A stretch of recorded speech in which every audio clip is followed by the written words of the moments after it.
Testimony of O Pro Blue X09. I got into the boat, it started down, but it took a whole 2 minutes to lower, and then we had to pull away very fast. When we left the ship, B deck was almost under. We rode as fast as the ship was slowly bent down with a mighty hiss. The ship was now sinking rapidly, and only 2 minutes after we left, the boat deck was coming awash. We rode fast as the ship sank slowly. She settled quickly until she was submerged to amidships. This was only minutes after we left. The ship seemed to hang and the lights went out, plunging us into darkness, and I could only see the outline. Even the red emergency lights were out. 30 seconds later, an explosion sounded. This must have been the ship breaking in. The stern settled, but the bow dove under, and I saw the ginormous mass come right up into the air. A terrible crash, and bang! Titanic had ceased to exist.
Testimony of Adam.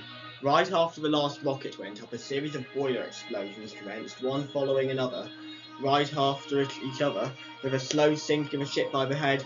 She continued to go down till she was in a vertical position, then hung for a whole 5 minutes before a tragic dive. After 5 minutes, she settled back at the stern, the final grand explosion, and slowly slid into the sea.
Testimony of KP23.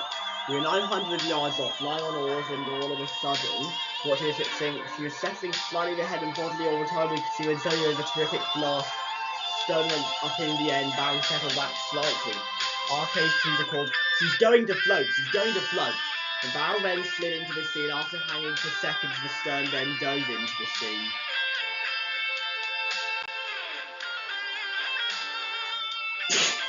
She's going to float, she's going to float, she's going to...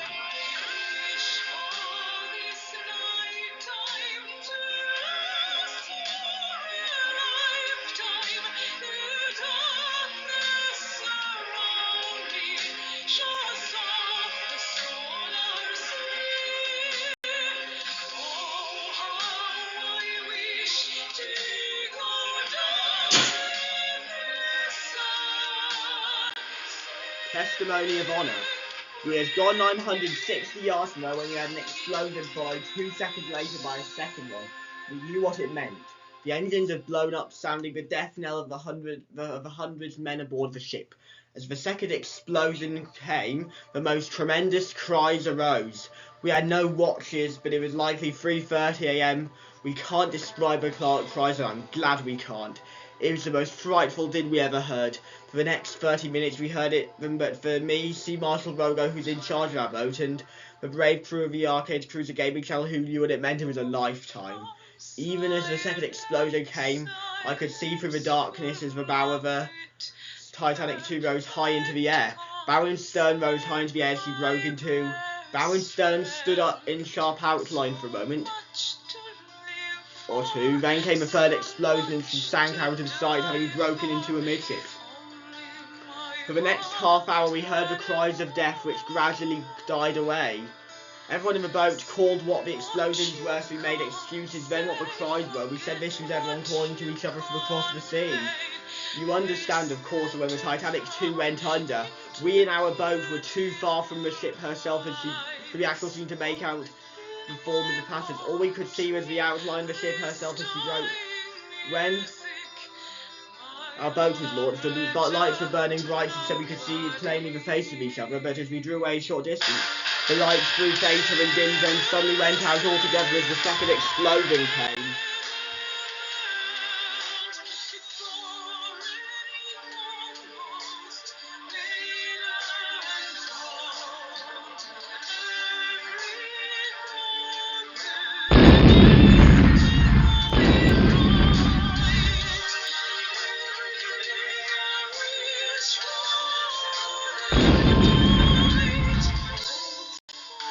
Testimony of Arcade Cruiser. Number 1. We watched the ship's bow sink deeper and deeper. We heard a dull boom in the end and knew the end was near. The lights dimmed, then went out entirely right as the ship rose perpendicularly into the air. We heard an explosion, the ship plunged out of sight.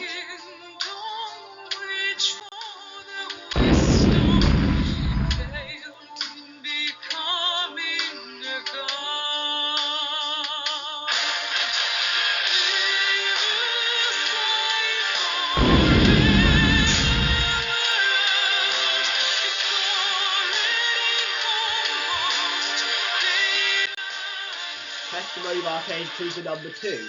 The realisation of real danger came around 3:35 in the morning. I looked at my watch at 3:25 and 10 minutes later Adam remarked, "Here comes the real danger." Then the ship suddenly shuddered, veered over on its side and then suddenly went down its end, sticking up high in the air as it took the final plunge at 70. The actual sinking was noisy. We could hear the whistles blowing and there were shrieks from those aboard, and then there came across the sound of the boiler explosions. 100 people were thrown high into the air from the explosions. They struck the ice, and memory of it is horrible.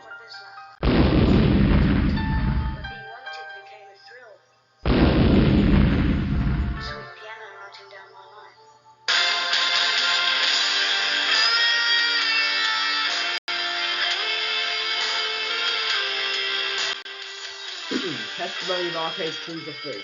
After our boats got into the water, we rowed a small distance, then lay on oars and watched for it. We waited 2 hours, 10 minutes, then Mike Rogo, the sea marshal in charge of the boat, said, "She is sinking deep, we should pull further." We agreed and rowed further. As we rowed away, the ship was well on her side of the end was near. We stopped rowing the moment she sank out. We stopped rowing the moment she went out of sight. When we got to half a mile, I looked and I watched it was 3:25. When we got to 2/5 of a mile, we heard a slight roar and the ship began sinking quicker. The ship remained brilliantly lit until 2 minutes before she sank. When the roar came, the lights suddenly dipped simultaneously like a fish to a dull red. 30 seconds after the lights dimmed, they went out entirely, and we could only see the outline, but we could see it.